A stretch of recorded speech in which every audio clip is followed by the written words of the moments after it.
Rachel was a single mom doing her best to survive. At 32, she was no stranger to struggle. Every day was a race against time, getting her son Danny dressed and fed, dropping him off at daycare, and rushing to her job as a receptionist at a busy law firm downtown. She loved Danny more than anything. He was only 5, with a big smile and even bigger dreams. But raising him alone wasn't easy. Bills piled up, and her old car gave her trouble almost every week. Some mornings were smooth, others, a total disaster. Rachel wasn't lazy. She worked hard, stayed late when needed, and always greeted clients with a warm smile. But she was late sometimes, usually just by a few minutes. Life didn't always follow the clock, especially with a child to care for. Her boss, Mr. Campbell, didn't see it that way. He ran the office like a machine, cold, strict, unforgiving. If someone was late, even once, he'd give them a warning. Twice. He'd make sure they knew their job was on the line. And for someone like Rachel, who had no one else to depend on, that pressure felt like a mountain crushing her every single day. And one rainy morning, everything came crashing down. That rainy morning started badly. Rachel's car refused to start. She sat in the driver's seat, turning the key over and over, but the engine just sputtered. Danny was already waiting in the back seat, his little boots tapping the floor nervously. She called the daycare to let them know she was running late, then grabbed her umbrella and hurried Danny inside. She promised him they'd get there soon, even though the bus stop was a good 10-minute walk away. The rain soaked her clothes as she ran to the corner. When she finally reached the office building, Rachel looked at her watch. She was 12 minutes late. Mr. Campbell was already waiting at the front desk. His eyes narrowed as soon as he saw her. Without a word, he motioned for her to come to his office. Rachel's heart pounded. She tried to explain about the car and the rain, but Mr. Campbell didn't want to hear it. "This is the last straw," he said coldly. "You're fired." Rachel's breath caught in her throat. She looked at him, pleading, "Please, I need this job. I have a son to take care of." But Mr. Campbell shook his head. "Not my problem." The words hit her like a slap. She stood frozen, feeling the weight of every hard day and every small sacrifice she had made. Then, without another word, she turned and walked out of the office. Rachel stepped out of the building, rain still falling around her, mixing with the tears she tried so hard to hold back. She didn't know what to do next. The job was gone, and so was her steady paycheck. How would she pay rent? Buy groceries? Keep Danny in daycare? Her co-workers watched quietly as she walked away. Some gave quick, awkward glances, but no one spoke up. Rachel felt more alone than ever. At the daycare, Danny ran into her arms, smiling without a care. She forced a smile back, hiding the storm inside her heart. That night, at their small apartment, Rachel sat on the couch, exhausted and defeated. Danny was playing nearby, unaware of how heavy the day had been. She tried to hold it together, but when Danny went to his room, the tears came. She pulled out her phone and stared at Mark's name. Mark was her husband, or rather, her ex-husband. They had separated almost a year ago, after years of fighting. They hadn't spoken much since. But now, she needed help. She sent a simple message: "I lost my job today. I don't know what to do." Her fingers trembled as she hit send, waiting, hoping.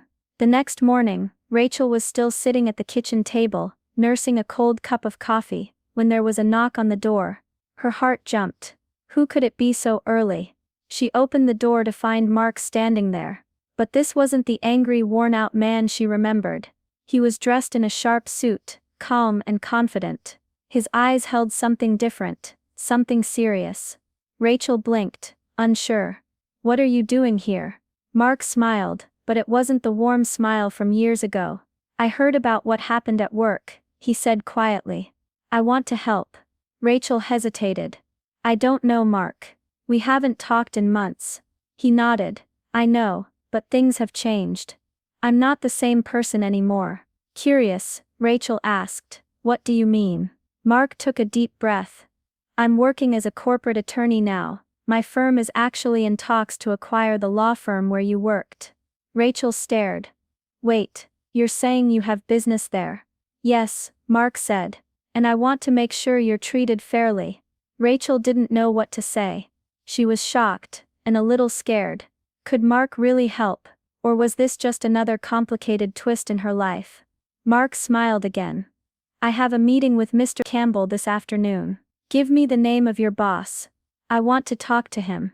Rachel nodded slowly, feeling a strange mix of hope and anxiety. Maybe, just maybe, things were about to change. That afternoon, Mark walked into the law firm's sleek, glass-walled office building. His suit was crisp, his steps confident. He asked the receptionist for Mr. Campbell's office, pretending to be a new client interested in their services. When Mr. Campbell entered, he smiled with his usual cold pride. Welcome, we run a tight ship here. No room for excuses or weakness. Mark didn't smile back. So I hear you fired a single mom for being 12 minutes late. Mr. Campbell's eyes narrowed. Who told you that? Mark leaned in, voice calm but sharp. Her name is Rachel. My wife. Mr. Campbell's expression changed. For the first time he looked uneasy. Mark continued, I represent the firm that's acquiring this company. I'm here to say that firing Rachel was a mistake. It shows a lack of compassion and poor leadership. Mr. Campbell scoffed. This is business, not a charity. Mark shook his head. No, it's about people. And a good leader knows that. He paused, then added, under new management, there will be changes. And I don't think you'll be part of them. The room fell silent. Mark's words were more than a threat. They were a promise. Mr. Campbell realized his cold rules and harsh punishments had finally caught up to him. And this time, he had no power. A few days later, Rachel's phone rang. It was a call she never expected. The new HR manager from the firm was on the line, offering Rachel her job back, with better hours and a flexible schedule to help her care for Danny. Rachel's hands trembled as she listened. It felt like a dream. She called Mark right away. Thank you, she said quietly. I don't know how you did this. Mark smiled through the phone. You didn't need saving. I just made sure someone saw what you were worth. For the first time in a long while, Rachel felt hope. Maybe things could get better, not just for her, but for her family too. She looked at Danny playing on the floor and smiled. We're going to be okay, she whispered. And for the first time in a long time, she believed it.